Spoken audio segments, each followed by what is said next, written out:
अस्सलाम वालेकुम दोस्तों, कैसे हो? उम्मीद है कि सब खैरियत से होंगे। अल्लाह आप लोगों को ऐसे ही खुश रखे। चलिए आज के किस्से की तरफ बढ़ते हैं। आज का किस्सा बहुत छोटा, मुख्तसर और शॉर्टकट है, लेकिन सबक बहुत बड़ा है। आपको इसको पूरा जरूर सुनना चाहिए। मैं गारंटी से कहता हूं आपका एक सेकंड भी जाया नहीं होगा। अगर आपको अच्छा लगे तो अपने दोस्तों में और अपनों में इसको शेयर जरूर करना। किस्सा यह है कि सुल्तान महमूद गजनवी रहमतुल्लाह अलैह के पास एक शिकारी आया। उसके हाथ में एक चकोर था। चकोर एक परिंदे का नाम है जिसका फोटो आप देख रहे हैं। जिसका एक पांव नहीं था, वो लंगड़ा चकोर था। सुल्तान ने जब उसको देखा तो सुल्तान को वो चकोर बहुत पसंद आया। तो सुल्तान ने उसकी कीमत पूछी तो शिकारी ने उसकी कीमत बहुत बताई, यानी बहुत महंगी कीमत बताई। सुल्तान हैरान हुआ और शिकारी से कहा कि भाई ये तो लंगड़ा है, इसका एक पांव भी नहीं है, इसमें ऐब है, तुम इसकी इतनी कीमत क्यों बता रहे हो, इसको इतना महंगा क्यों बता रहे हो? तो शिकारी ने जवाब दिया, सुल्तान ये चकोर में एक खास बात है, वो मैं आपको बताता हूं। देखिए सुल्तान, मैं जब भी शिकार पर जाता हूं तो इस चकोर को साथ में लेकर जाता हूं और इसको जाल से बांध देता हूं। और ये चकोर अजीब अजीब आवाजें निकालता है, कभी रोने की आवाज, कभी हंसने की आवाज, कभी गम की आवाज, कभी दर्द भरे आवाज।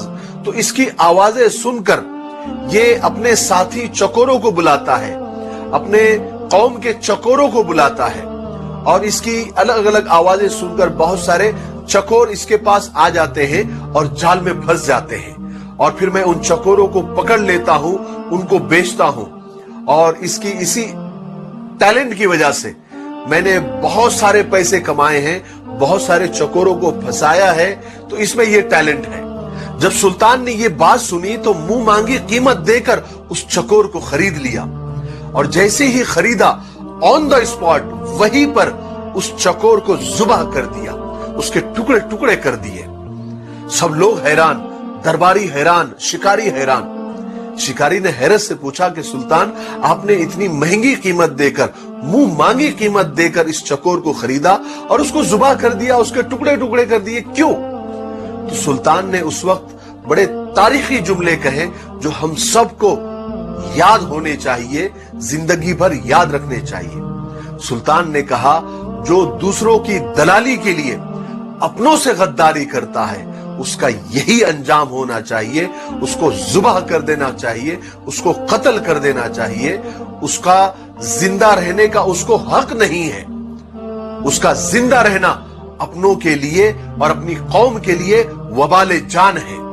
बेशक हमारे अंदर, हमारी कौम के अंदर, हमारे खानदान के अंदर ऐसे कुछ दलाल होते हैं जो होते तो अपने हैं मगर दलाली दूसरों की करते हैं, दलाली दुश्मनों की करते हैं, दलाली गैरों की करते हैं और अपने ही कौम को और अपने ही खानदान के लोगों को दुश्मनों के हाथ फंसवा देते हैं, दुश्मनों के हाथ बिकवा देते हैं।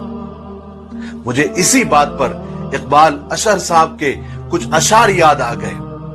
वो फरमाते हैं कि सिमट के रह गए माजी के दास्तानों तक, हुदूद जात से आगे निकलने वाले लोग। सितम तो ये है कि हमारी सफों में शामिल है, चिराग बुझते ही खीमा बदलने वाले लोग। हमारे दौर का फिरौन डूबता ही नहीं, हमारे दौर का फिरौन डूबता ही नहीं, कहां गए पानी पर चलने वाले लोग। अल्लाह हमारी कौम के दलालों से और हमारे खानदान के दलालों से हम सब की हिफाजत फरमाए।